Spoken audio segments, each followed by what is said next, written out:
Hello, good evening, you guys. I decided to hop on tonight. My fruity pie is gone. My juky fruit. Ooh, oh, that was the happiest. When my daughter, that made me so happy. And I love her so much, but y'all know, I get tired of her. She talks and talks and talks. And her mom got her spoiled. Her mom and her daddy. They don't make her do nothing she don't want to do.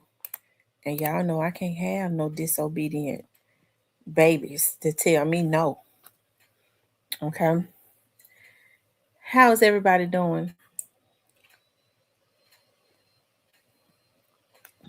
We're going to talk about finesse two times and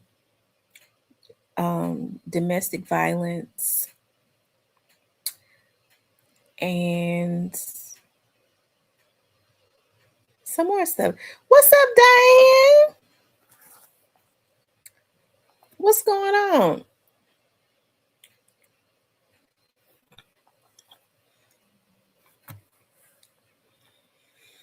Hmm.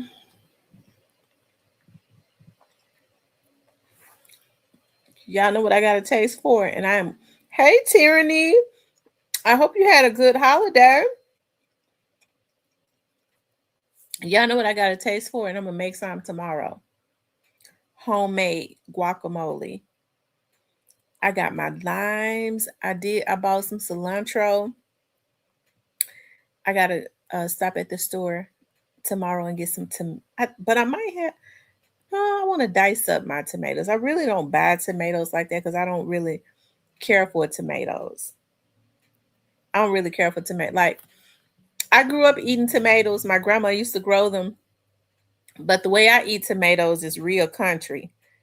I take a tomato and cut it in half and eat it with salt and vinegar.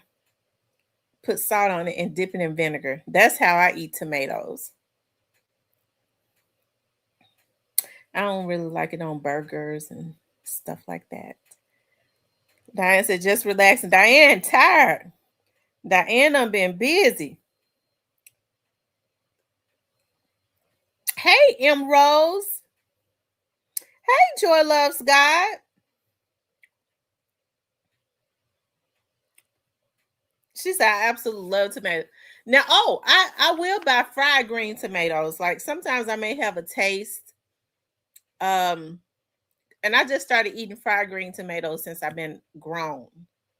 I used to would not touch them, but um there are certain places that have really good fried green tomatoes, and if they have a dipping sauce that they whip up really good to dip it in, I might get it. But I think I like fried pickles, and I just started eating fried pickles since I've been an adult. But I just started like I started eating when I think I've already always eaten fried okra because my grandma used to make fried okra, but she liked the boiled okra more. I didn't like that boiled okra; it was slimy. I hope everybody had a very Merry Christmas. I'm sure everybody did. You know, it's a good thing that that's over. I'm glad I got all of those gifts and stuff up at my house. I overdid. I got my grandbaby so much stuff. Oh, and I was so tickled pink because I got her a lot of little jackets and stuff and coats with Minnie Mouse and Daisy. And so I got her a jacket with the Daisy's face on it, and it has sequins on the arms.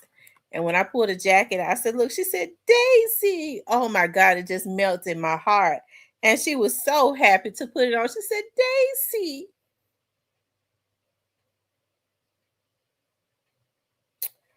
You know what? I saw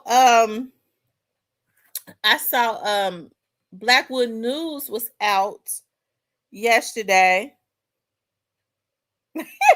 She said, "I love okra anyway. I get it. I don't like boiled okra." Well, I've eaten it. I would eat it with My grandma used to make it with, it's weird the way we ate breakfast. Like she would make salmon croquettes, biscuits, and sometimes she do boiled okra. My grandmother used to do like poke salad, and I thought poke salad, it tastes like spinach, but it was certain parts of it that you could eat because I think it's poisonous. Parts of it. Um, and she would do spinach, and it would be so good. She would chop up an onion and put an egg in it, like put an egg in it, and I guess you know, I don't know, in the okra. I mean, in the spinach. I promise you. And she seasoned it. It would be, oh my God, that was the best spinach and poke salad. Oh my God. I'm gonna ask my mama how to do it. I got some spinach in there. I'm gonna make me some real good spinach. She made that for breakfast. Like you eat that with bacon. My mother's biological father had a farm, so they killed hogs and stuff. So we always kept plenty of fresh bacon and stuff. That's why I know this bacon now don't smell or taste good. We had real good bacon straight from the hog. Oh Lord have mercy.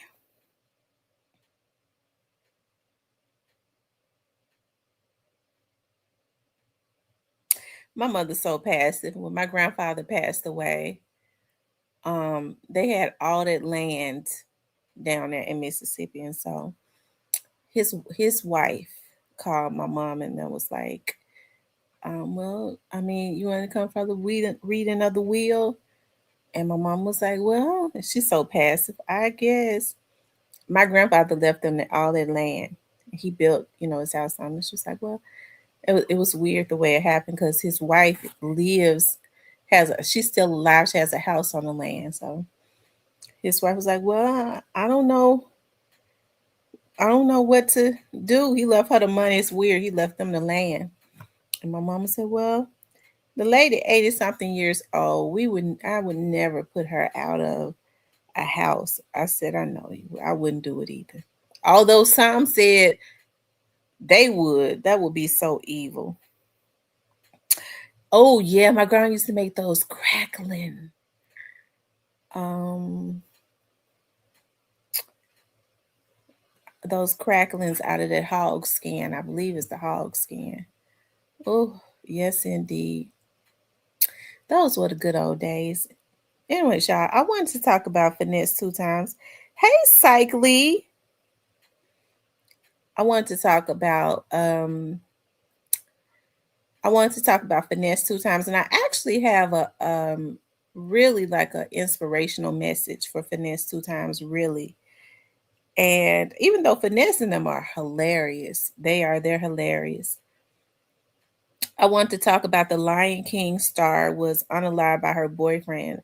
I guess I want to come from um, talk more about the domestic violence part of it, like what I've been seeing go on with domestic violence lately, really on both ends.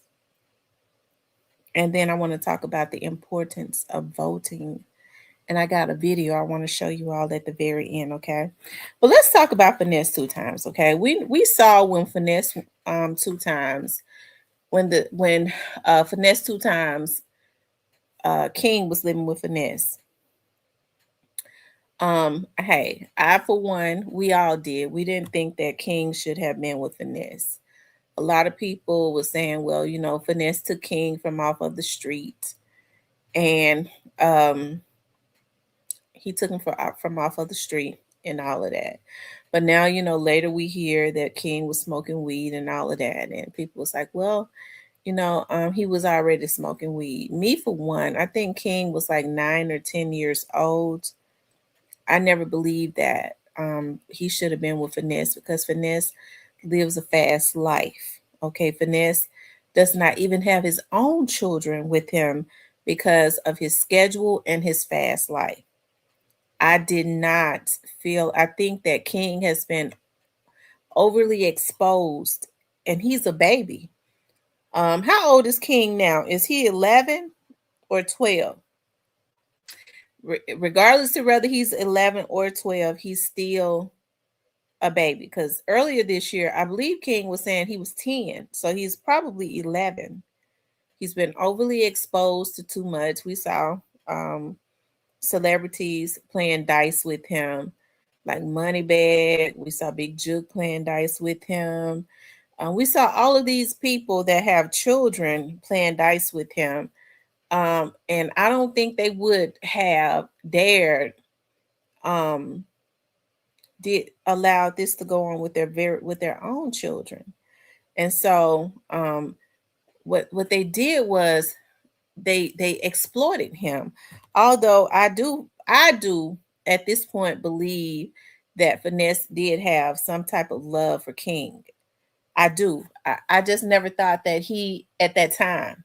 I never thought that he should have been um with Finesse two times because King needed to be with someone that was going to, hey, Micah Velli, um hey, Rochelle, King should have been placed in a home where he would have been allowed to be a child in a healthy household, right? That's something that King has not had. That's something he hasn't had, and it's so unfortunate because it breaks my heart when you hear King say, when he reached back out to Finesse, he was like, I'm getting older, I gotta make this money, I gotta pay these bills. What 11-year-old should have the burden or be thinking about paying bills, right? You got what's the man name that wear the red braids? Hustle Cartel had him at some point, and it was strictly to get at Finesse to get all the information out of King that he could, you know, um, to have leverage, you know, um, on Finesse. And with King being a baby, I was listening to Finesse say one day that um, King is a child, and I heard Sugar in the background say, "Well, he know better. What Finesse? That's gonna be Finesse gonna have to get rid of Sugar. If he's going to heal, he gonna have to go to a root doctor in New Orleans. He gonna have to go. He gonna have to go in the backwoods because see, she went down in them country towns where them folks been doing. See, in New Orleans now, I think it's a lot of new age hoodoo women. She went in the backwoods and got a root. Okay, he gonna have to go get a root doctor to break it, or he gonna have to go up in a church and go to the altar and stay up in there. He gonna have to go on Mondays. He gonna have to go on Wednesdays to prayer, and he gonna have to be up in there on Sundays. And they gonna have to pray and break that root up on him. And he gonna have to go ahead and get away from her because she got one on him. Because what I could see is, even though she has children, and yes, King knows better from a standpoint of a child. I don't care how old King is, his brain is not developed. He knows better in terms of, well, you got kids and they know right from wrong, but he is still a child. His brain is not through. Sugar got all them kids, and she ought to know that. Okay.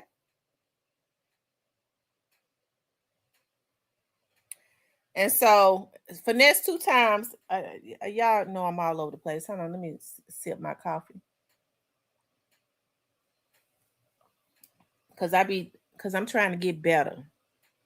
I was getting ready to act up, but the Holy Ghost put me back on track because this is an inspirational message. Okay, so when I pause like that, that be me trying to keep something from coming up. Okay, for me to act out. Hold on one second, you all. Let me pull this up.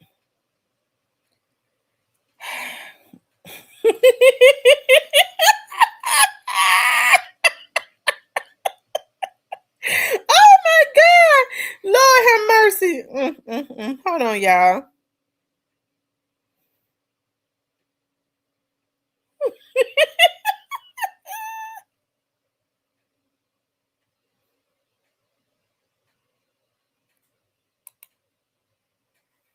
Okay. Um, let's see. What is it called? One Father. Is it called? What's this page called? One Father.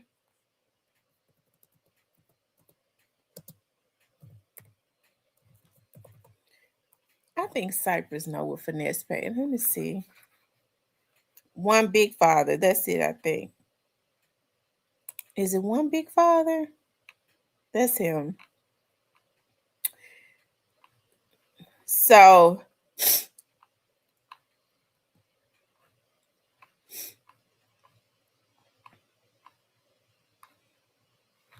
I'm glad I screenshot it because I think he took it down.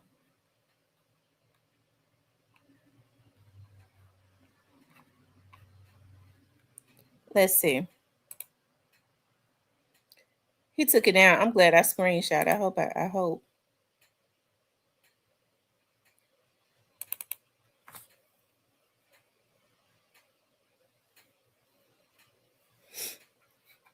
So Finesse addressed King saying that he was on drugs.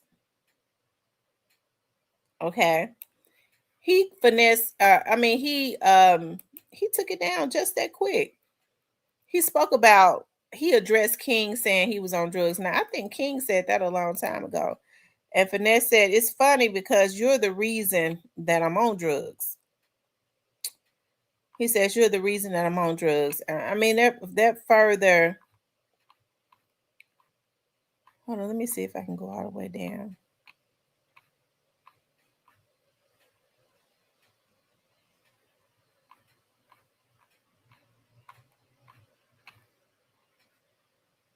Yeah, he took it down quick. Um, that goes to show right there that it definitely had an effect on him because I think Finesse thought with King being a child, um, I think it hurt him because he let King get close to him. We know that Finesse is institutionalized. Okay, um, he don't trust nobody, but he allowed King. Most institutionalized men don't trust nobody. Okay, that's why we know Sugar got a root on him. Okay, and I think he's aware of the root. Okay, so that's why his guards is down with her. But I think he had let his guards all the way down with King.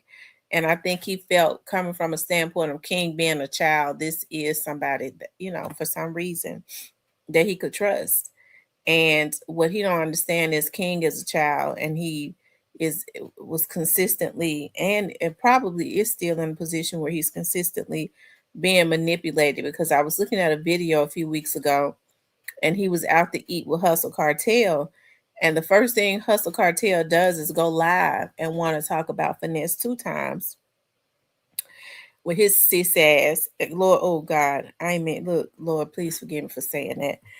But I be hating it when these grown men, okay, um, like to exploit children. And so you could tell when he went live and he started talking about Finesse and King was sitting at the table wanting to eat. King didn't say anything. You could tell that it made King uncomfortable. It made him uncomfortable. I think Hustle Cartel should be ashamed of himself now. That tells me Hustle Cartel got a wife. I never would have known that. I never would have even thought that until somebody said it, but that don't mean nothing. I mean, most of them got wives. Okay. And so he's probably, I ain't gonna go there. Lord, I'm not gonna go there. But I hate that Hustle Cartel does this. Whatever his issue is with Finesse 2 times, I think he's exploited King enough. King is still in the same position that he was in before. Okay. He says that, when he went live recently, he said that he's having the same things that he was having when he was with him. They say that he's with his father. I hope that King is in a healthy environment, because the thing about it is, why wasn't he with his father to begin with? When they say he was hanging out all night shooting dice before he went to live with Finesse, right? What was his father at that point? So it makes me wonder if he's in a healthy environment, because he wasn't with his father at first. Most men, when the mother, there's something going on with the mom, and we see what kind of issues that King family has, then the father steps in if he's around, to try, or the father's family or something step in to try and help the child or take the child. At this point, they're saying he may be with his father, but I do know a few weeks ago, King went live talking about, he wanted to get this money with Finesse. He wanted to, let go of the past. You could tell he's a child because, if I was Finesse, I would never touch that again either. Finesse definitely started going down after that. Um, I think leaning to, what's the word that I'm looking for? Leaning, um, I guess, to drugs to try and, as a painkiller, okay, of some sort. I know that a lot of celebrities, especially entertainers, they're up under a lot of stress all the time to stay relevant. They have to try and outdo themselves each time. And we've talked about how I feel like, they set Finesse up from the very start. Finesse has a distinctive sound. When Finesse came out, Finesse was doing really good for himself, and everybody wanted a piece of him. He was definitely set to surpass Moneybag Yo. And hey, they, I'm as I've always said, they set him up, so that they could control him. As Stan G was saying earlier, what did Stan G say? They set a ceiling for him. Therefore, they wanted to control how high. If I'm saying that right, they wanted to control how high he went. And so I think that, coupled with a whole lot of stuff, and I'm not saying that Finesse is the best, because Finesse is definitely a mess. Okay, he is. I think he's flawed because of he's institutionalized, but hey, I don't think that he's been able to handle the snakes and stuff. I think the music industry, the group of people that you see in that music industry, is even worse than the what he had to deal with probably in jail, because these are corporate snakes. Okay, so their venom is way more deadlier because you're dealing with more money. They're like anacondas. They will swallow you whole. Unfortunately, I feel like this is what has happened to him. Now, I think that he can redeem himself, but at what point? Because I'm sure Finesse is tied up in all types of contracts. Okay, I'm sure he's tied up in all types of contracts where some people are going to be getting residuals off of him for a very long time, unfortunately, right? So, but as far as him and King, to see him posted, for him to say, "Funny, you said that you're the reason that I'm on drugs," or something like that. Hey, I can believe that. You could tell that it hurt him, and I think they called CPS on him. He kind of went through a whole lot dealing with a child that was not his, okay, and really never should have been with him, okay, especially with the type of stuff that he had going on, with the different women and all of that in that household. I just don't think that it was a healthy situation. But I always say, I'm rooting for Finesse. I am rooting for him. I hope that Finesse can get back on track and get himself right. It's not Sugar's job to do it. Okay, so I'm not trying to put that at Sugar's feet at all. As far as like Finesse 2 times, being on drugs or anything like that. I'm not saying that it is her job to help him to turn that around. But as his woman, I don't think that she would be vocal about helping him to turn it around. I think that she would more so go along to get along. She'll give him that final, um she'll give him whatever is needed to stay around. Okay, to be useful. So I don't see her being strong enough to say, baby, you need to get yourself some help, or nothing like that. I don't see her being strong enough to do that. I think she'll help him to feed that habit, because number one, feeding that habit coupled with that root she got on him helps her to be in control more. Okay. So that's why I say, and I'm not saying that Sugar is a bad person. I don't think that she is. I just don't think that, I think that Finesse is such a flawed human being. And which, people with flaws, they can fix that. He doesn't want anybody around him that um is, that goes against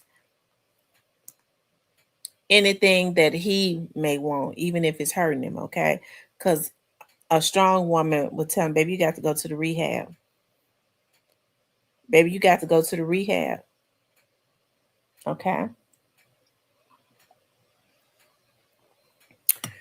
Anyway, y'all, I also wanted to talk about, but shout out to Finesse.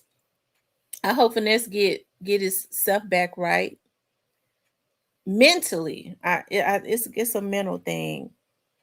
Like I said, with all the hits that he has taken, and he had a lot to do with some of it. You know, a lot of it. Well, bad decisions, but like I said, I do want to see the brother um turn his life around. I do. I want to see that. And get back on top. And he can do that. He can do that. I think at this point, what Finesse should be doing is using his money to try and get with somebody outside of the princess, outside of anybody, and get with a entertainment lawyer. Okay, not just with any old lawyer, because a lot of these lawyers don't know nothing. I'm gonna tell y'all know I told y'all I used to go with Gangsta Pat, right? Gangsta Pat was when Gangsta. I'm gonna tell y'all the story about this.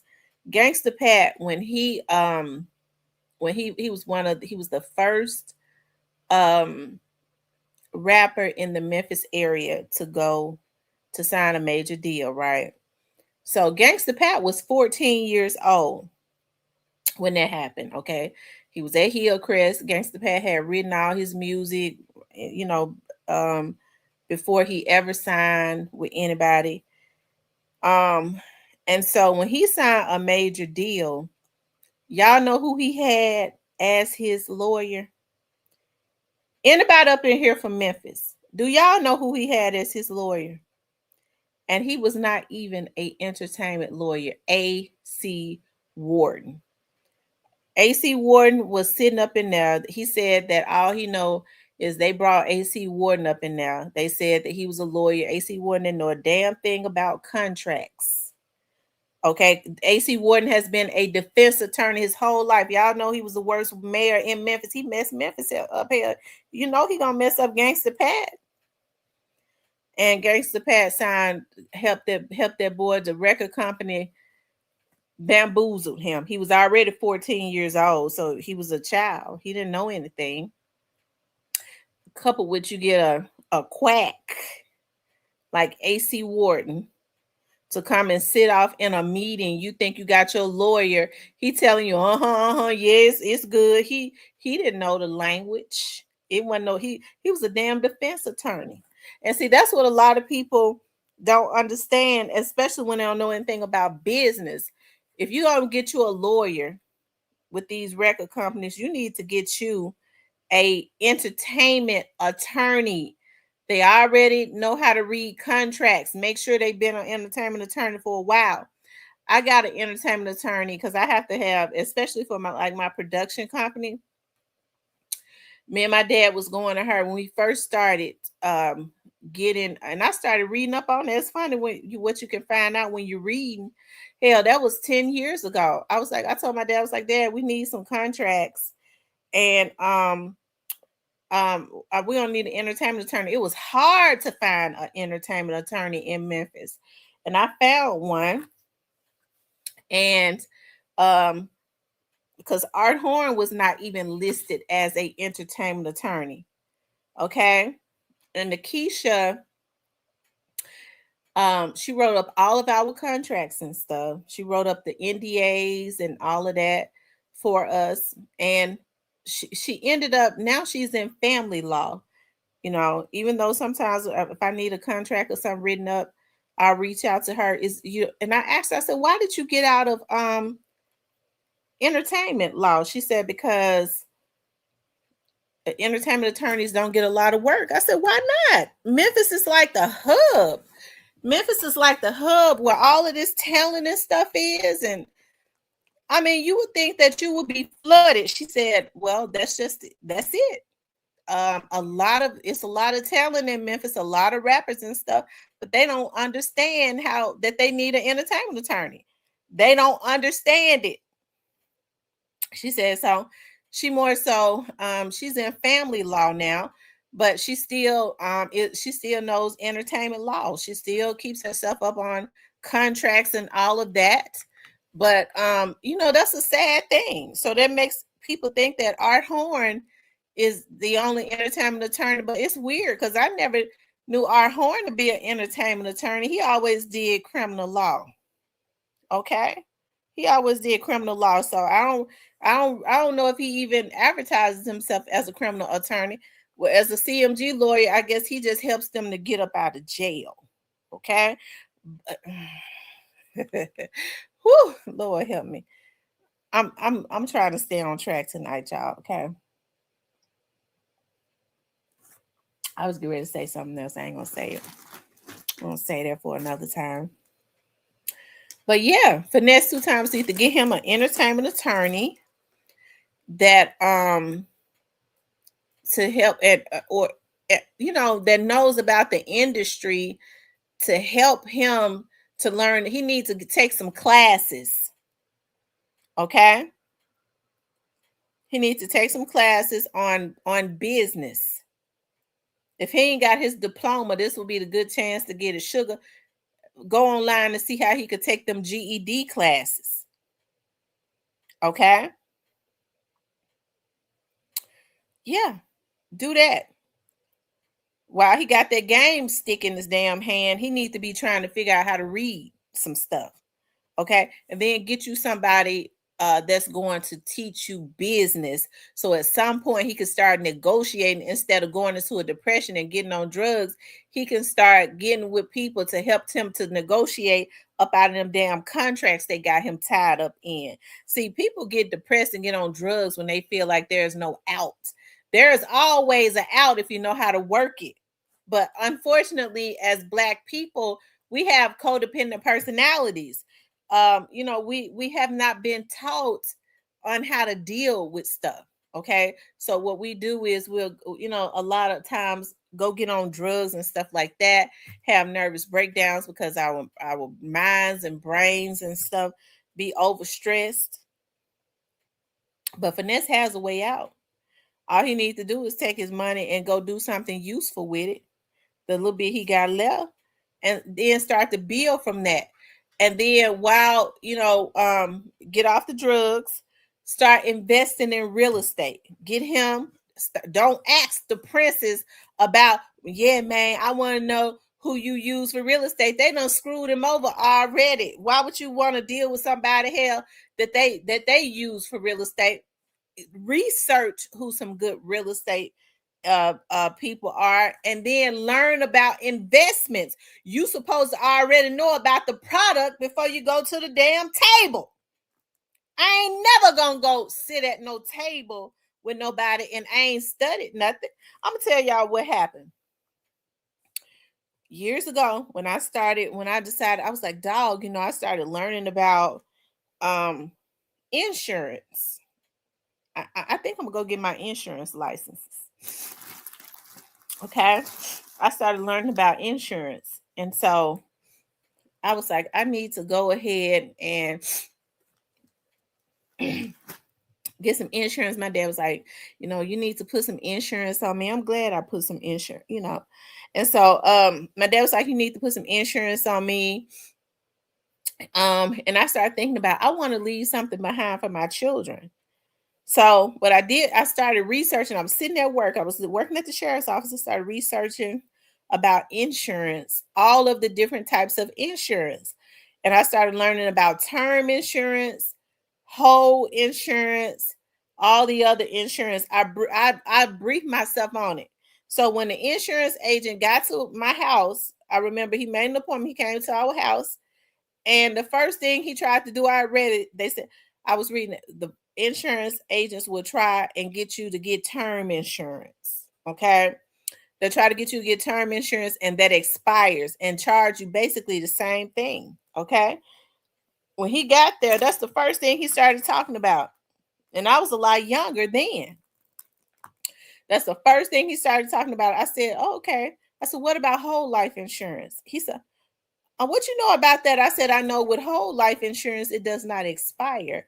That's what I want. I want whole life insurance for myself and for my children so that no matter what age I die, my kids gonna get some money. Okay. He said, it sounds like you've been doing your research. You damn right. He wasn't gonna come and sit there and sell me something, and I wasn't gonna know about it. I told him what I did the research and was able to tell him what I wanted. Okay. And once you let people know that you know a little bit about something, they won't try to bamboozle you with everything. Okay. And so that's what finesse need to do. Hold on one second. Let me see what this is. Okay.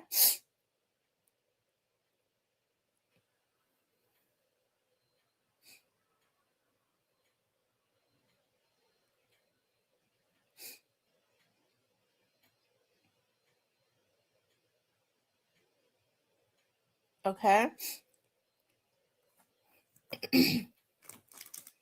So that's what finesse needs to do. He needs to research. He could go take an investor's class, take a real estate investment class. Because if one thing ain't working, everybody go through seasons. Finesse is a fan of the show. Okay.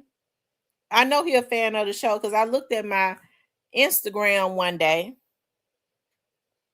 And it's hard for people to find me on Instagram because it's Real Talk with Tamara, WIT.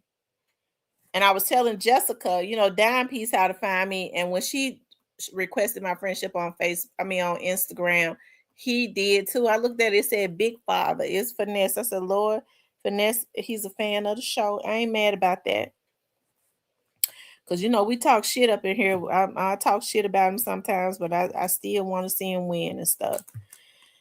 And so anyways, but that's what he needs to do. He needs to take an investor's class. He needs to invest his money in something else until his season come back around and he learn the business and get off drugs and go down there to the backwoods of Louisiana and get that damn root that Sugar got on off of him and go get in a damn church. Okay. And put some pepper down. Okay. Finesse, put some pepper down. My grandma used to say, my grandma was married to this guy. My grandmama married this guy when she was 22 years old, I believe. And he was in his 30s. His family was down there in New Orleans. And my grandma said they moved to New Orleans. And she moved to New Orleans with him for a little while. And his mother used to sell voodoo. She used to sell roots. And she said when she was living there, it was because my grandma grew up in a Christian home, and she said she would see that lady and them folks would come there for the roots and stuff. That lady was mixing up for them, and then she said she remembered the lady, her first mother-in-law, saying that if a person got a root on you, to put pepper down in front of your doorstep. Okay, put pepper down in front of your doorstep. I used to always hear him say that, so you might need to do that, Finesse. Put some pepper down. Okay, Sugar. Sugar get mad at me now. She probably know I know a little something. My grandma did say that. Her first mother-in-law said, "Put some pepper down," and they won't be able to come in the house or something. But what Sugar done did was she done went and got a sock. And I was listening to, y'all know, on YouTube, you got all these people that deal with that stuff. That's got all these different pages. I was looking at this. I was up late one night. It was a person on live that read cards. I went in there in the room to see what they was talking about. And so this guy was saying, what you need to do is what you do now. If you don't want him to leave you, you go get a plant, a real plant, in the dirt. Get one of his socks. Make sure it's a sock that he's worn. He said, so when he take his sock off, you take that sock, one of those socks, or both of them, and bury it down in the dirt of that plant. And he'll never be able to walk away from you. He'll never be able to leave you. Okay, so that's why people got to stay prayed up, because I mean, you have to reap what you sow. You cannot will people to do what you want them to do. That's evil. Like if I had to go get a damn plant to keep a man from leaving me, every time I looked at myself in the mirror, I want to throw up. Okay, I feel bad about myself knowing a man with me because I got a root on it. I don't want nobody to do nothing they don't want to do. Get on away from me so I can give me another man. Okay. That's how I feel about it. But unfortunately, that is the type of stuff that's going on. People are real evil now. Okay. They want you to do exactly what they want you to do. And if they can't get you to do it, they're gonna find a way to try to make you do it. That's why you have to deal with people with stable minds. Okay. Yeah. But anyways, shout out to Finesse. Finesse, uh get into real estate, a trucking company. um Learn the business for yourself. Don't let nobody come to you. Uh, and I ain't trying to tell them what to do, but I, it's best to learn stuff for yourself. I don't like for people to come to me and say, yeah, I got this idea, and if you could put some money in on it, it's gonna give you a real good return. I don't do business like that. If I go and learn a business for myself. If I set my eyes on something, I go and learn it for myself, and then I save my own money up and figure out how I can get in it, and leave all the Negroes out. Because normally when you start going into business with different folks, somebody gonna come up short because folks ain't right. Okay. So when my dad died, that was it. Okay. Cause see, I ain't mind going in business with my dad, because my dad he was the investor. He was the investor, and I did the research. He would tell me, you do the research. If you do the research and you figure it out, I'll invest in it. I did the work, he did the research. He paid the money. Okay. Anyway, y'all, I want to talk about right quick. We're gonna get back to Finesse two times. I hope Finesse two times take the advice on that. Okay. Okay. So the rap ain't going the way he wants it to go at this point. So what you need to do until you can redeem yourself, get yourself clean, invest in real estate. Real estate and land is where it's at. The land bank in Memphis, Finesse. You ought to own all the damn land in Memphis. Okay. But they got that mind. I hate Memphis. Okay. Finesse, you need to buy you some damn land. Go to the land bank and buy you some land. Okay. You got the money. Do it. You should own wherever it was that you lived at. You ought to own a lot of that land. Okay. And so people get to talking about why, and the price is starting to go back down. And I'm gonna get me some this time. Okay. Because this is why they are always building, especially in Memphis. You might think the little lot is nothing now, but you don't know if some developers are gonna come through and go, you know what, that land that's empty right there, we can put some duplexes up right there. You ain't putting it up if it's mine without paying me. So what they gonna do is, we got to see who owns this land right here. Oh, so Tamara owns that land. A lady named Tamara. Okay, so they had their people to reach out. what can I give you? They looking to see I ain't paid but $2,000 for the all. I ain't paid for $2,000 for the lot. I only own a lot, but they need. I might not own the lot next to it, but they need all of it. Okay, the lot next to it, they need the whole street, and I own a lot on that street. So I guess if you ain't business orientated, you might sell the land to the people. I got double. You paid 2,000. You glad you getting 4,000. They get ready to build complexes and make millions. You got me fucked up. Okay. So this how we're gonna do it. You can't build your duplexes. You need the whole thing.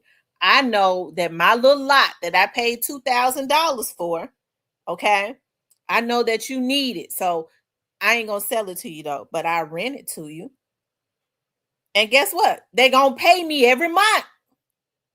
We always buy valuable stuff and want to sell it. And then let everybody, the white man beat me. That white man ain't beat you. You can't be mad at him because he know business and you don't. Why would I sell my land? He get ready to make millions. I want some of it. He can't build it unless I sell it to him. And I'm going to rent it to him. Okay? That's what I'm going to do. I'm not selling my land. I'm going to rent it. I paid $2,000. You want to put your duplexes? You need the whole street. I own a lot. You going to pay me $2,000 a month.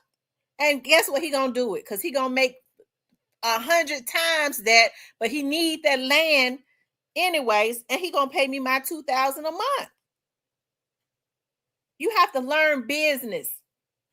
And so I get so tired of our community talking about how the white mans is like to beat us. Well, you can't get mad at somebody because they know business. My dad always taught me when we first started doing business together, I get mad at people, want to cuss them out, because I felt like they was trying to insult my intelligence, trying to get business from me for a little bit of nothing, services for a little bit of nothing. My dad said, you always crying and fussing and pissing and moaning and going on. He said, you are the one that's in control. You gonna have to stop doing that. He said, let me tell you something. In business, their job is to try and get as much as they can from you for a little bit of nothing. He said, you got the easiest job. Your job is always just to make sure that they don't. That's all you got to do. You make the decision. You don't allow it.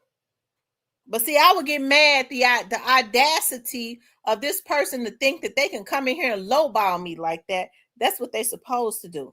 You think they want to come and pay the most? That's why when you let them know it's non-negotiable. Well, I'm gonna go look at other prices. Okay, they don't offer what I offer. I know you coming back, and they do, and they pay. Okay,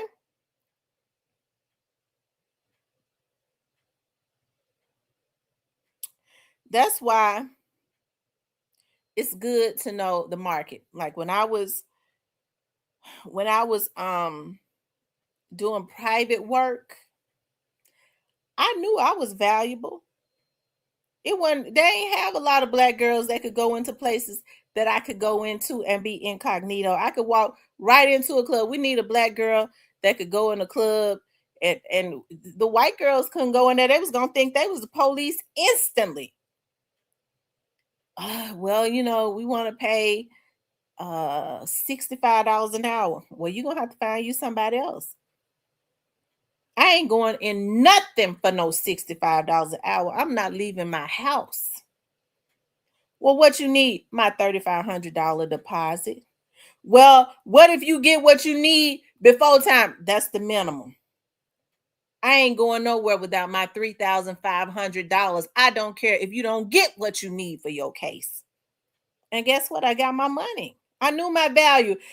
The few black girls they were scared to go up in some of them clubs that I went and set up in. Okay, they weren't going in some of them damn neighborhoods, sitting out on somebody's street. And they always wanted to send me to North Memphis. I went. And I just be sitting there. What you doing out here, ma'am? You just sitting here. We just came. I'm trying to. Well, I ain't gonna tell y'all what I ain't gonna get into that because y'all don't need to know that. Okay. All right. But the people in North Memphis didn't bother me. Okay, because they probably thought I was the police, so they didn't bother me. But my point is, they couldn't send no white investigator over in those neighborhoods, and I wasn't gonna let them lowball me. I knew my worth. Okay, you can't get mad at people because they try to lowball you. You have to know your worth and go on about your business. Okay, because as soon as you start negotiating, you take your value down. I'd rather not have your business going on about your business. Okay. When them defense attorneys, like I love doing work for like Leslie Ballin and all them. They rich attorneys. They pay good. They weren't going over in Orange Mountain to talk to them folks. They weren't gonna send no white investigator over there to talk to them folks over in those areas because they didn't want to go in their houses and sit and talk to them. But guess who did? They knew I was gonna help them to get them what they need to help to try to get them cases thrown out or get that, so they can negotiate and get the time negotiated to a lower amount of time. You think I was gonna let them pay me a few $100s? Hell no. I don't care if they lost their case.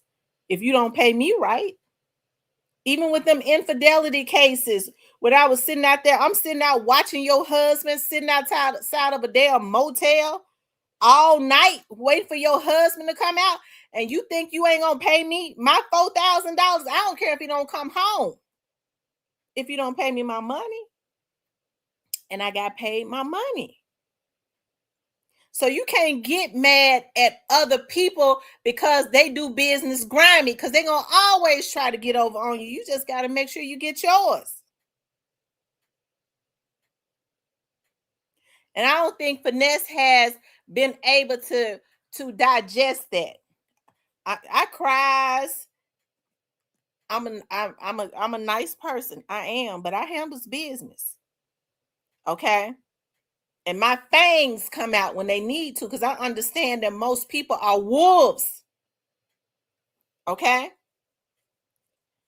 And if you go looking like a steak, they gonna eat you up.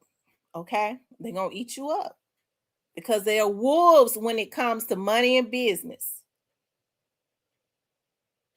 And you got to understand it ain't nothing negotiable because I know my worth. You think I'm gonna go get all that training just to give it away for somebody else to benefit? And they, hell no.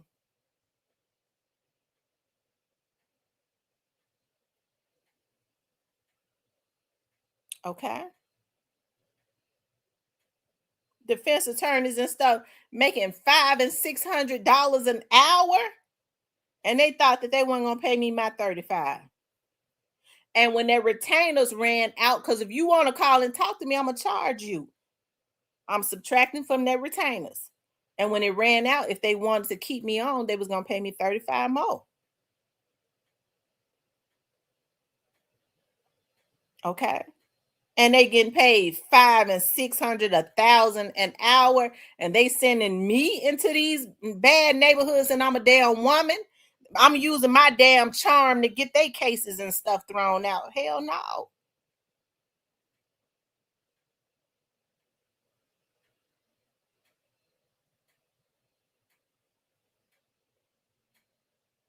Okay.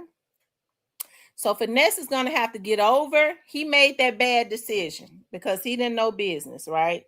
He should have known it.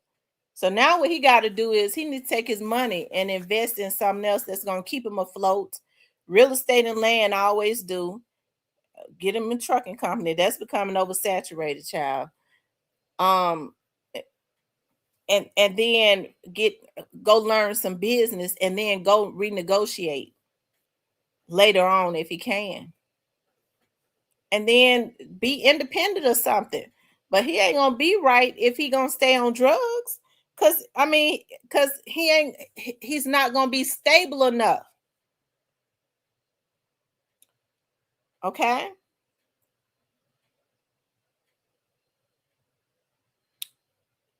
What's up, Memphis 10? He said Mr. 901 Southside. Okay, you got a new name. Shout out to Memphis 10. Anyways, I ain't trying to be hard on finesse. I just get to thinking about, like, you have to get to a point where you cannot blame people for doing what they do. Okay. And then you can't have so much pride, because I'm gonna tell you something. That work and stuff started to fluctuate with their private investigative stuff, because a lot of lawyers, they ain't making no money no more. So they didn't have the money to pay private investigators anymore. They try to work their workers half to death. They legal secretaries and shit, but they can't do what a private investigator do. So you cannot have pride. When it got real low, guess what I did? I went and got me a damn job. That's what you have to do. I was not getting ready to negotiate with no broke ass lawyer. He barely holding on. You think you're gonna make me barely hold on? No, I took my skills and I went corporate. Okay. And I don't feel no shame about it. Period. So when things are not where they should be in one area, you got to know when to pick up and go somewhere else. And Finesse needs to focus on something else until he get his mind right. In the rap, he shouldn't give up rap, because he's talented. But I don't believe that rap money is what it was. So he needs to go and learn the business and not trust nobody to tell him the business. That's what go on with a lot of these celebrities. They get messed up. They don't want to learn nothing. They want somebody else to learn it for them and tell them. That's where they mess up at, because they're gonna always get cheated.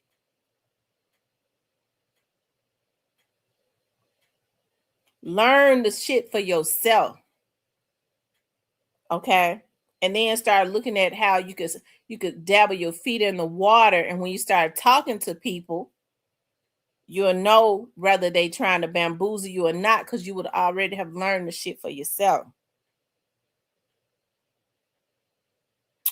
Okay. Anyways, y'all know the Lion King star was unalived by her boyfriend. Okay. She was unalived by her boyfriend. Now, y'all, it's so many women starting to lose their life. Their boyfriends are unaliving them. I've never seen anything like this before. I don't know what's going on. People are trying to say that it's mental illness. It could be, but I think it's just being low down. I think it's just being low down. Like, folks don't have any discipline. If I get mad at you, you're gonna go. I'm helping a family right now that their mother was unalive. Well, it's not in Memphis. Okay, it didn't happen in Memphis. As a matter of fact, y'all know I'm starting my TV show back up. As it relates to helping families, I think I'm gonna work on the outside of Memphis for a while. I think I'm gonna just work on the outside of Memphis. Okay, I'm talking about airing their stuff.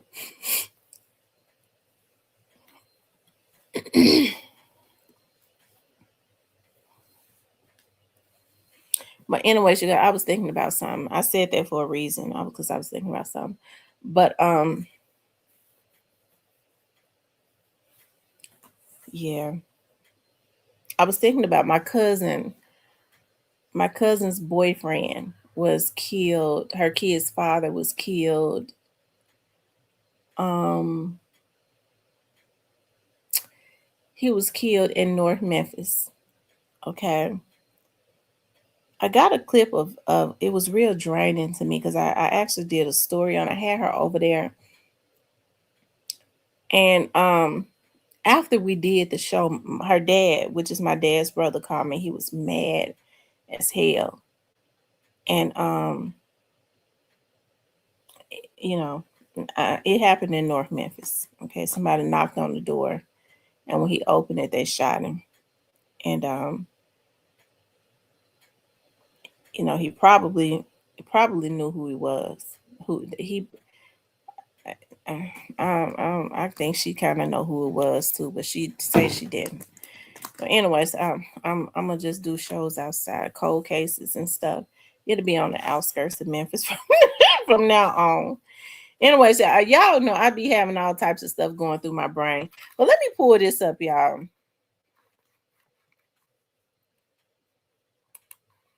Because if you know somebody did some hell, you need to be trying to be at the police and not over there with me talking about you don't know. Okay, you guys. She was a star in The Lion King. I want to show y'all this, okay?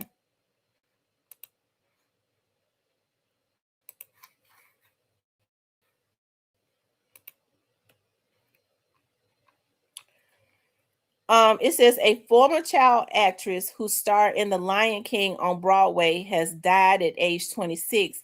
Imani Dia Smith was found unalive with multiple stab wounds at a residence in Edison, New Jersey on Sunday, December 21st. Imani's 3-year-old son was in the home, but he was not harmed. Her boyfriend, Jordan D. Jackson Small, 35, was arrested on December 23rd and charged with her unaliving, according to Edison Police Chief. Jordan is charged with first-degree murder, second-degree endangering the welfare of a child, third-degree possession of a weapon for an unlawful purpose, and fourth-degree unlawful possession of a weapon, prosecutors say. Look at her. She was cute as a button. Imani's mother, Monique, works as a hairdresser for Broadway, TV, and film productions. Monique's IMBD page shows she worked on television shows as a hairstylist since 2010. Imani's family announced her death in a GoFundMe page summary. She leaves behind a 3-year-old son, her parents, her 2 younger siblings, and an extended family, friends, and community who loved her so much. Imani had her whole life ahead of her. She was vivacious, loving, and fiercely talented, a true triple threat performer. She most notably played the role of young Nyla on Broadway in Disney's Lion King, an experience that reflected the joy, creativity, and light she put into the world. Kira says money raised will go towards funeral expenses and scene makeup trauma therapy for her family, legal and administrative costs related to the criminal proceedings in her death, and care for Imani's son.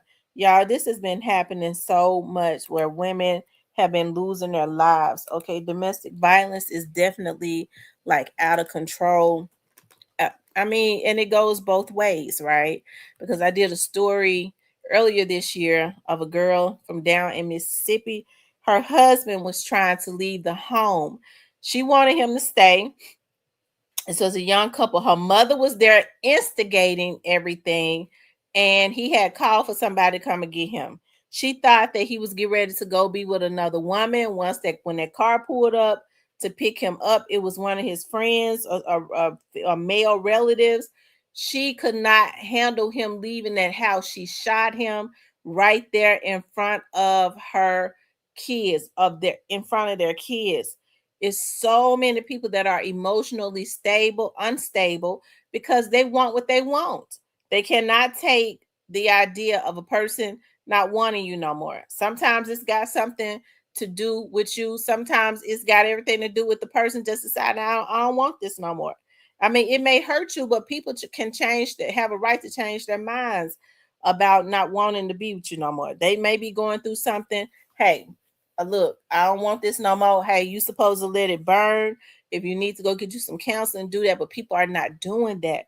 Unfortunately, they are killing people right in front of their children. This is the second time that a woman was killed, and they had there was a child in the house, because I was reading the other day of a woman was killed, and her 2-year-old child was left there in the house. And when they found the child had been there what, for a couple days, you know, laying up under the mama, okay, trying to play with the mama and all of that.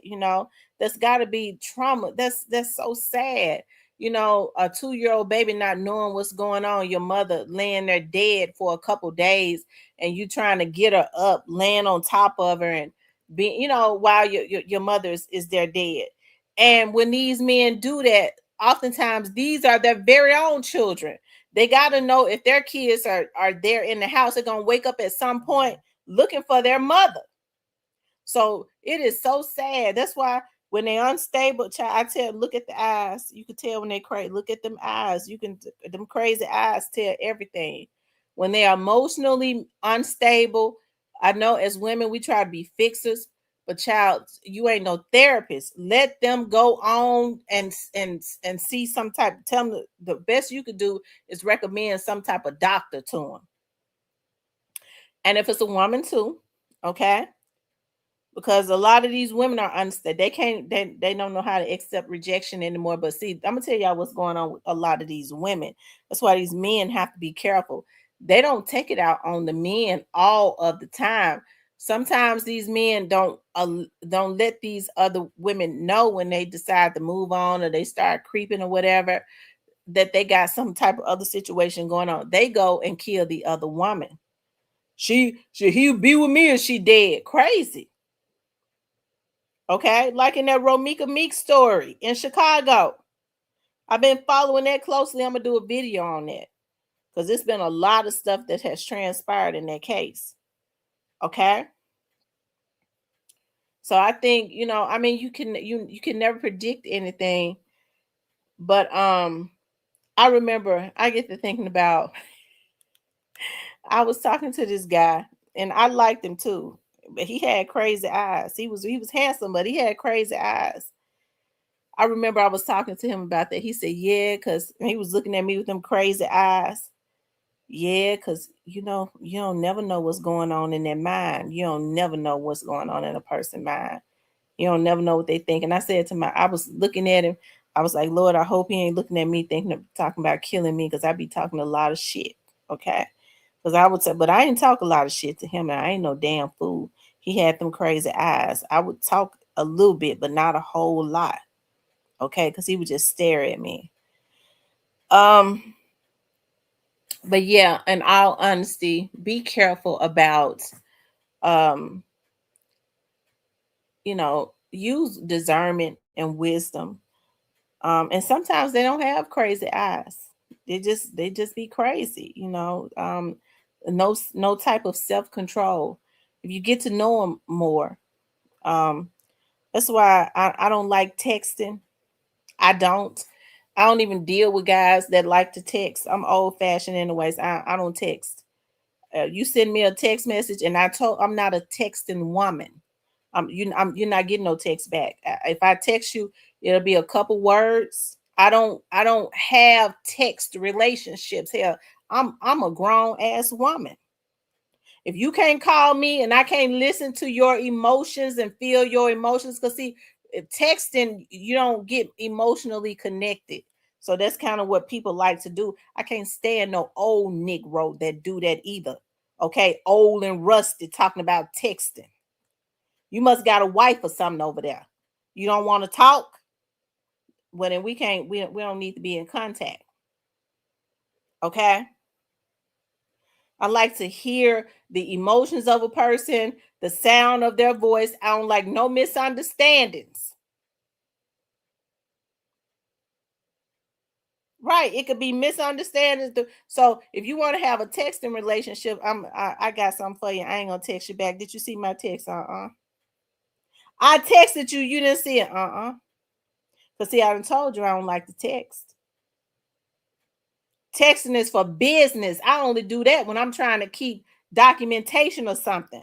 You ain't supposed to be somebody that's trying to be personal with me and you want to constantly text. So I ain't see your text. It didn't come through. I told you I don't text. After a while, I'm not gonna answer your calls no more. Okay. When you do call, I'm not gonna answer you. You ain't nobody I want to be with. Okay. So get to know the person. Because if you get to talking to them, you'll see what triggers them, how they sound when you talk about certain things. You hear the emotions in their voice. A lot of times you can hear the sincerity. People have a lot to hide now. And you really don't get to know the person. How long? Well, we've been talking for a year. Well, how did he ask? Well, when he was texting me, you ain't never even talked to him but 5 times. You didn't know him. You didn't know if he was over there throwing pots and pans and shit when he got mad at you because you was texting. That's right. Texting ain't talking. Okay? Texting ain't talking. That's why I don't answer them. I tell guys that right off, I don't like texting. Most guys don't like talking. We're not compatible. I don't like talking when we ain't compatible because you like talking to somebody that you really want to talk to. Okay? Because I'm not texting. Anyways, y'all, so be careful about that. Now, I want to move on to the importance of voting. Okay? And I was thinking about that, how a lot of people don't vote. Okay? And what a lot of people don't know is in this last election, if you didn't get out and vote, they remove your name from the voting list. So you need to go to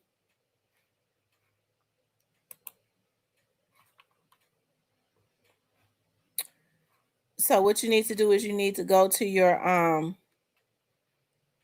hold on one second, you all. I'm trying to exit that.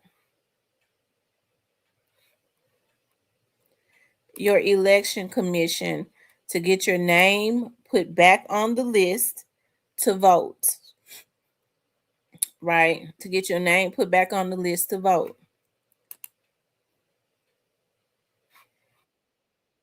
I wanted to show y'all something because I love looking finding videos and stuff. I like visual stuff and I like to show that. I think oftentimes we forget about the importance of voting and what our ancestors and stuff went through to ensure that we had that right. Okay? Culmination of a long struggle for voting rights that triggers a national outcry.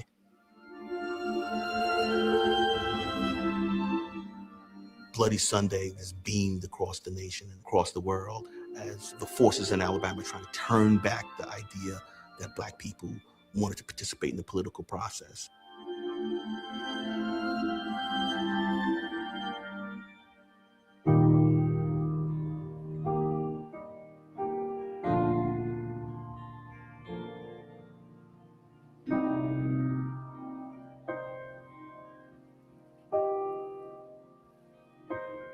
Now we had the right to march from Selma to Montgomery and to be protected. The governor, the sheriff department, and others would not interfere. The march starts in Selma, crosses the Edmund Pettus Bridge, and makes it the 54 miles up through Lowndes County. Down Highway 80.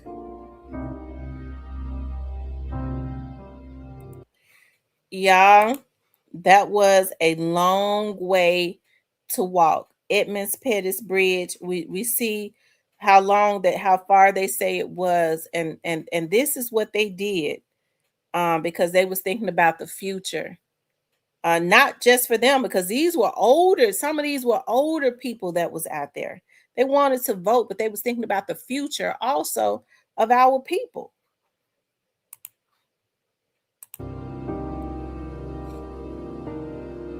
all the way to Montgomery. And off time, we would stop to rest. Some brought food. It meant that some people were so determined to assist us. I was 11 years old in the sixth grade, and my sixth grade class, we cleaned up at the campsite. My class was part of the cleanup crew. They camped out overnight for 4 different nights. They had a crew that would dismantle the tents, pack them up and move them up to the next campsite. They had a crew that did the same thing with the kitchen, the food, utensils and all that.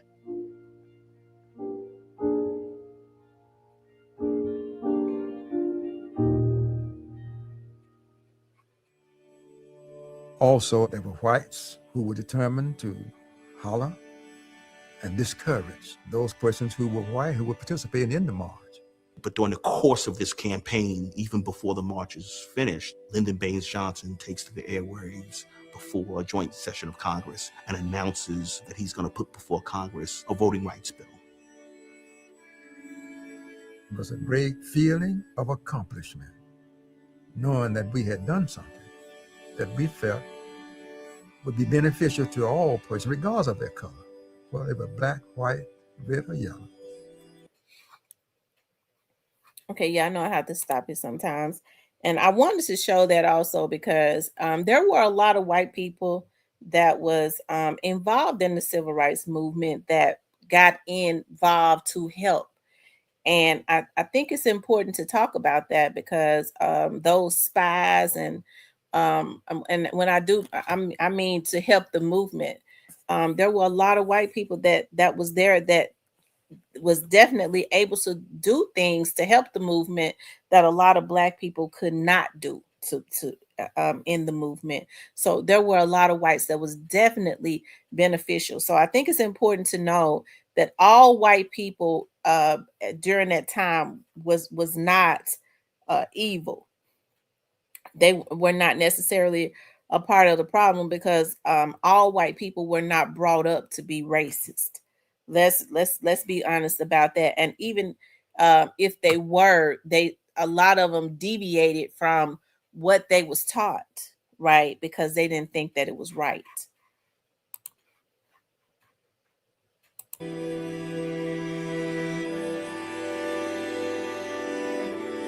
You felt that something great was being accomplished. You just felt that there was an enormous happiness and an enormous joy that you had finally arrived, that even though all those things had gone against you, you was finally there. Moving down Dexter Avenue in Montgomery, to the very right marched Jose Williams, holding his daughter. I marched next to him. Mrs. King marched next to me. Dr. King marched next to his wife. Dr. Ralph Bunch, the first African-American Nobel Peace Prize winner, marched next to him. And to his right marched Mrs. Abernathy. To her right marched her husband, Ralph Abernathy. And to his right marched John Lewis, who today is United States Congressman from Georgia.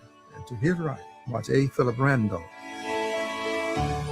on the way to the Capitol to hear Dr. King make that speech that day. It culminates with Martin Luther King's iconic speech at the steps of the state capitol, where he asks, "How long, not long?" I sat on that platform, looked out over that sea of humanity. I don't know how many thousand people were there, but I had a feeling Look at how of great nice they triumph and dressed. victory. But now, all persons, regardless of their color, would have a right to participate in the political process that govern their lives.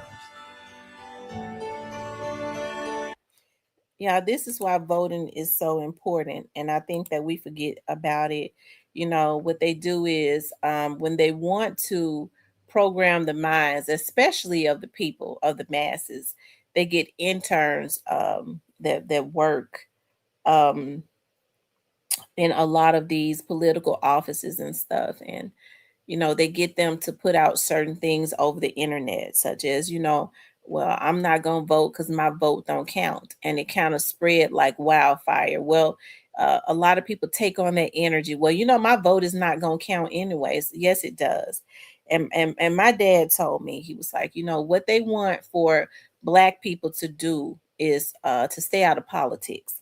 And so that's why they get Black people, certain Black folks that can be bought out within a, they're part of that agenda. Unfortunately, a lot of Blacks can be bought out. A lot of people of any race can be bought out. Um, and they make them famous, and they spread an agenda. And what I've been hearing a lot of the celebrities say is, well, I ain't into politics. I leave the politics to the politicians.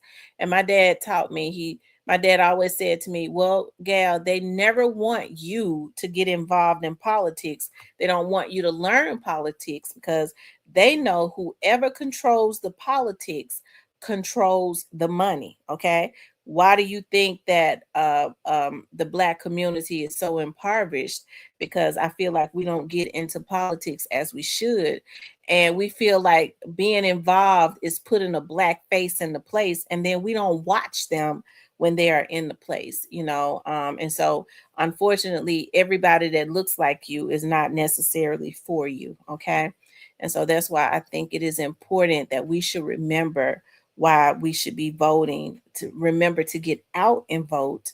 If nothing else, think about how they march from one city to another. And it made me feel good to hear the young man say, he was a part of this type of team. They understood what it took to keep that movement going. Everybody played their part. Hey, everybody can't be in front. I think the issue with a lot of us now is that even with Dr. King being the face of the movement, he still had a lot of people with knives in his back. But there were everybody played their part, because it takes everybody playing a part to make a movement successful. Everybody can't be in the front. And so I think once we get past that, because we're trying to come together for a common goal. I don't care who's in the front. Okay. I wouldn't care if I was the cook. If we're coming together for a common goal, as long as we reach the destination that we're trying to reach, everybody benefits. And I think that in this day and time, people have forgotten about that. We're just trying to reach a common goal.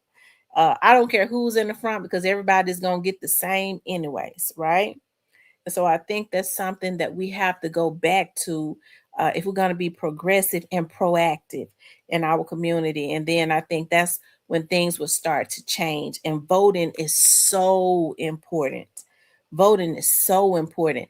As soon as we take control of the voting and stop, even when you go get registered, you exercise your right and vet whoever it is you're voting for, right? Not just somebody that knows how to pander to the people, right? Somebody who's strong enough to do what they're supposed to do for the people, right? Learn a little bit about politics to see who it is that a lot of these people that you're voting for go pull their financial records to see who they're getting their money from.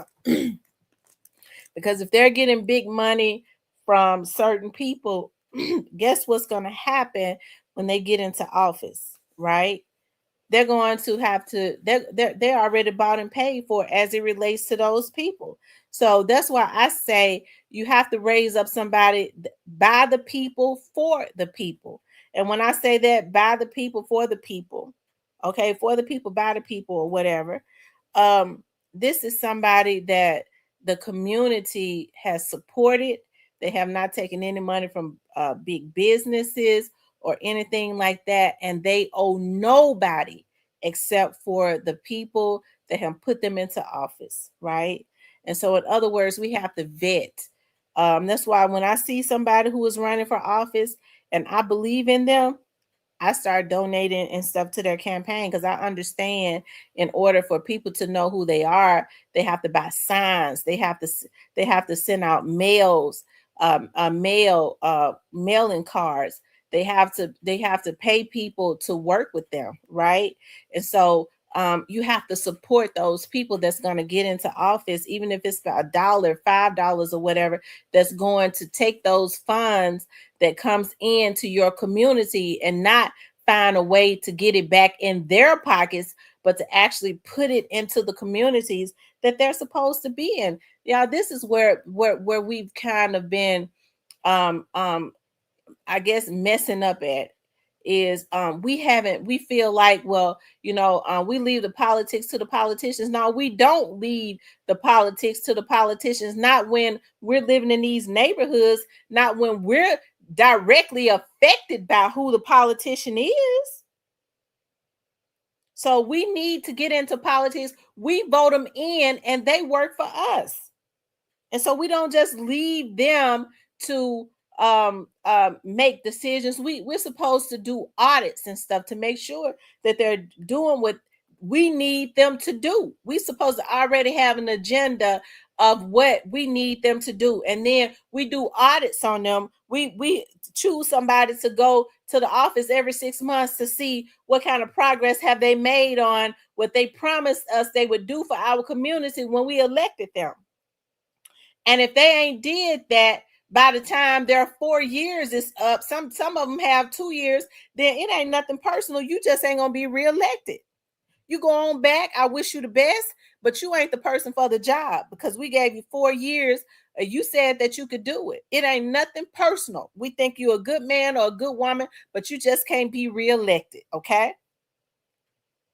And if they have done, we look at the list and they've done at least most of what they said, then we make sure we get behind them again when the 4 years come for them to be put back into office so that they can finish the agenda. Okay. Because we have an issue, we have it bad about being too forgiving. If they ain't do nothing the first 4 years, hell, they ain't gonna do nothing the last 4. They gonna really run amok because most offices you only can run twice.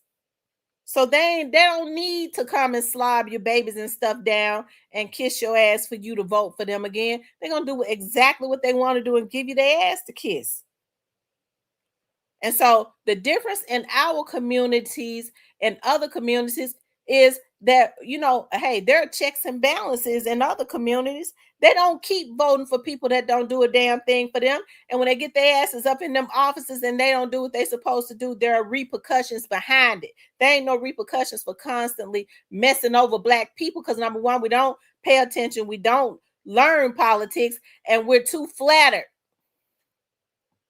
Because it ought to be an insult if somebody has been in office and we ain't seen them once we elected them and they bring their asses back after when it's time to be reelected and they want your vote. Okay? That's an insult. Ain't nothing in your community changed. They ain't put nothing in your community, but all of a sudden, when they need your vote and it's election season, they're giving out hot dogs and gloves and hats and shit like that because they want it to be on your brain that they went to the dollar store and got you a glove. Okay, when there have been millions of dollars to come in that's supposed to be distributed out your district and they ain't did shit. Okay, but found a way to funnel the money back to them up under the guise of one of their relatives or friends nonprofit organization. Okay, and so that's why we have to be vigilant because it's $1 billion business by constantly getting over on Black people. Okay, it is. So we can't vote based on, well, hey, I like the way she speak. What is her record? Okay, because somebody that everybody like, they ain't doing it right. It's something they ain't doing because everybody ain't supposed to like you. Because when you're doing right, you're gonna step on some toes. And when you try, at least when you're trying to do it fair, because it's gonna always be somebody that want it all. And if they can't sway you, they can't pay you off, you're gonna step on some toes. So somebody that everybody likes bears watching. Okay. And so I want to encourage us to start back voting. Make sure that you're registered to vote. Okay. It's 11:11 now. Is it 11:11?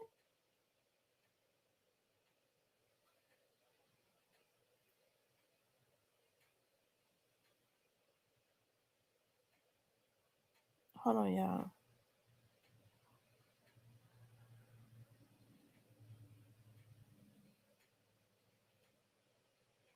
Yeah, who is these people?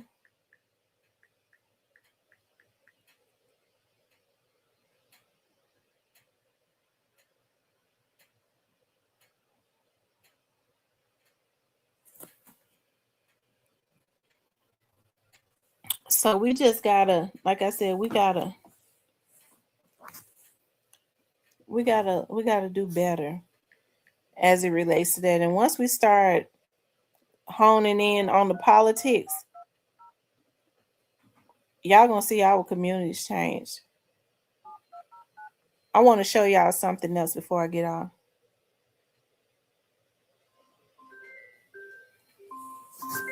Y'all, somebody done sent something to my cash app requesting some money. Talking about they about to be evicted. I don't know why people like to play. I'm about to be evicted too. I need somebody to send me some money. Shoot. All this rent make my head hurt. And it ain't no house. It ought to be a sin to be paying the amount of rent that I'm paying. Let's see. Let me see something. I'm trying to see who this is. Yeah, I'm gonna show y'all something else, y'all.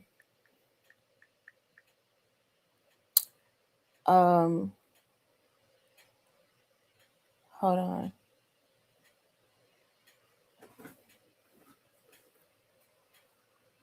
You all hit the like button for me, okay? Make sure you guys please like, share, and subscribe.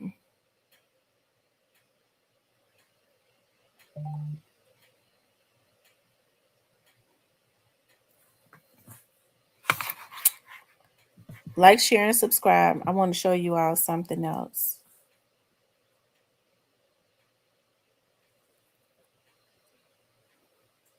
Give me a moment.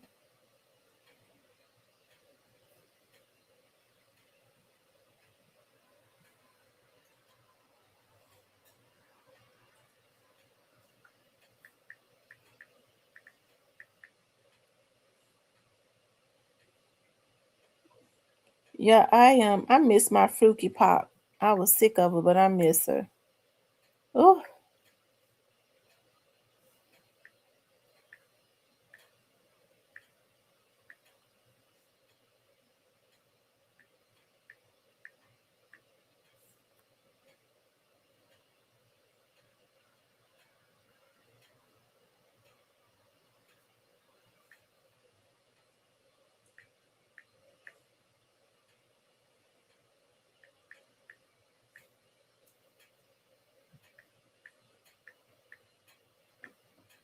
okay. Hold on, y'all. Let me see something.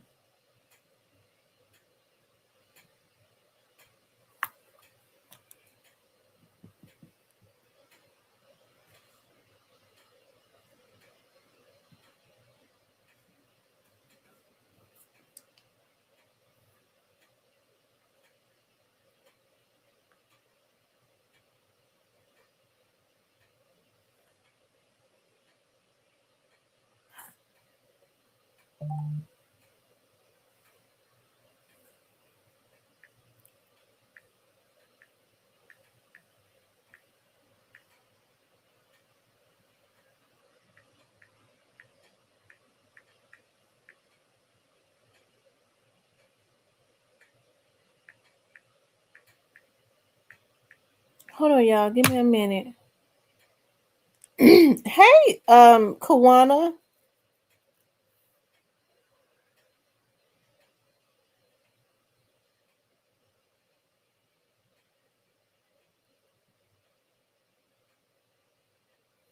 I don't know what I'm doing wrong.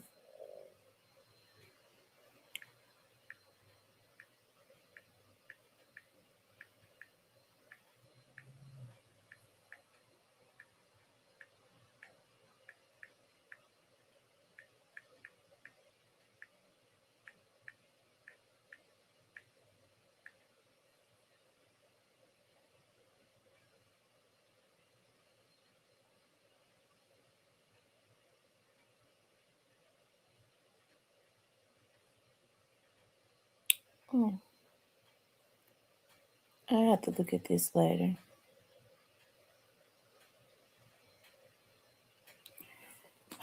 Anyway, y'all.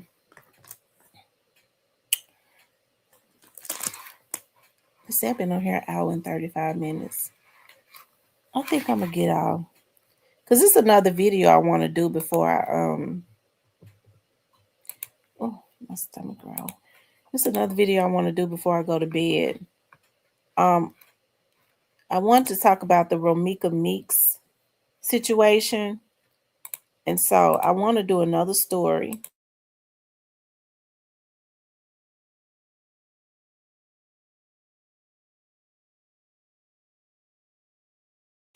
I want to do another show before I go to bed tonight and upload the video. Not another show, but another video. Okay. Anyways, you guys, I appreciate y'all jumping on here with me tonight. I don't know what's going on with. I'm trying to see something. I really don't need to get off because I'm not really ready to get off. Because we could talk about some more stuff. But I'm trying to see something right quick.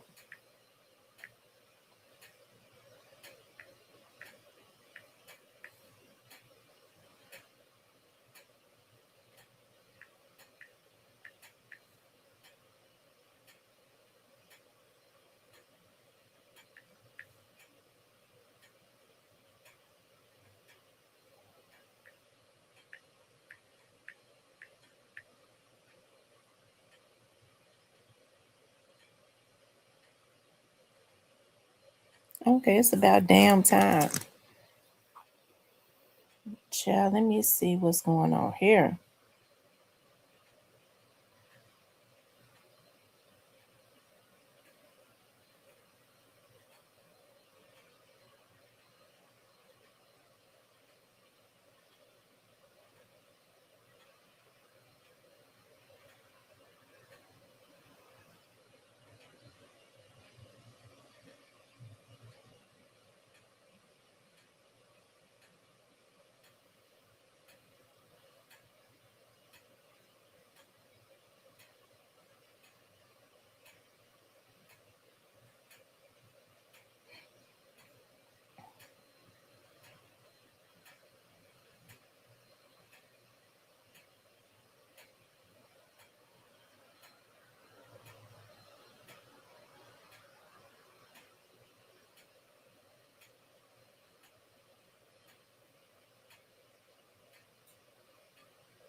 Hmm.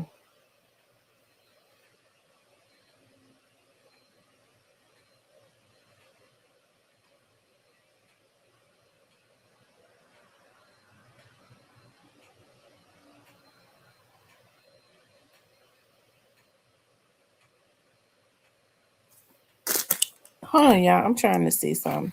Hold on, give me a moment.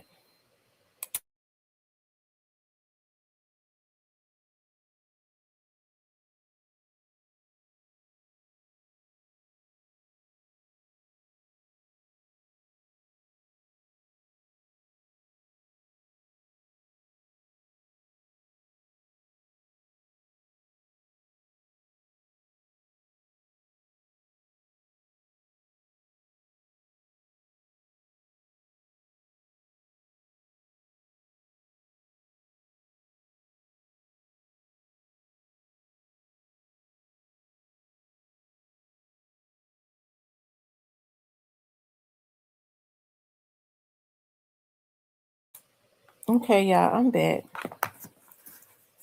I'm back. I'm trying to see something.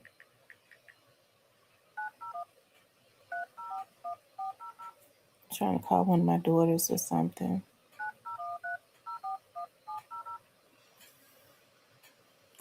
Yeah, hit the like button if you haven't hit the like button. We'll look at some more stuff.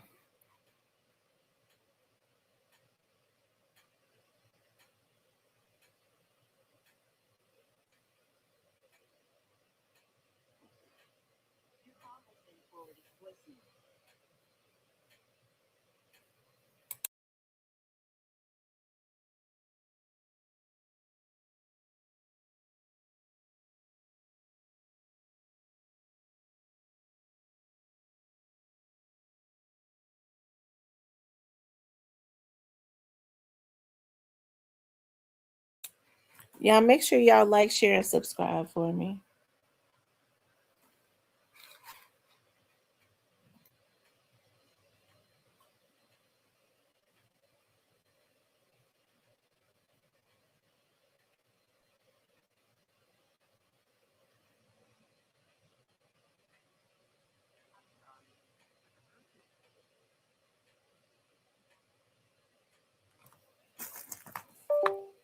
I don't never use my Cash App.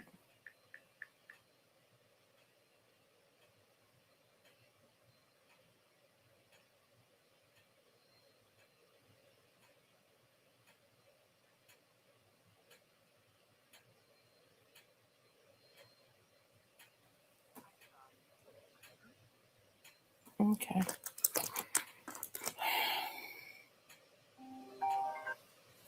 Hey.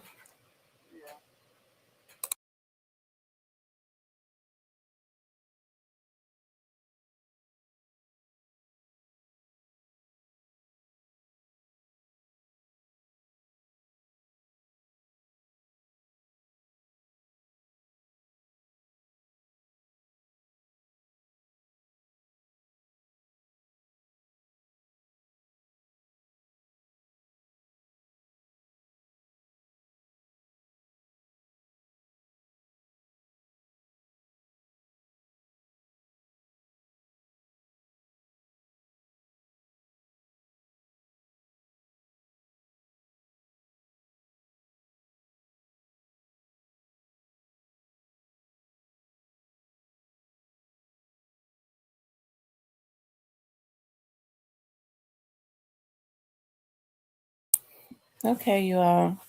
Listen, guys, I'm gonna get off because I'm trying to figure something out. And I hate to have y'all waiting. But listen, I appreciate you all getting on tonight. Make sure you guys please like, share, and subscribe, okay? I love you guys. I'll talk with you later.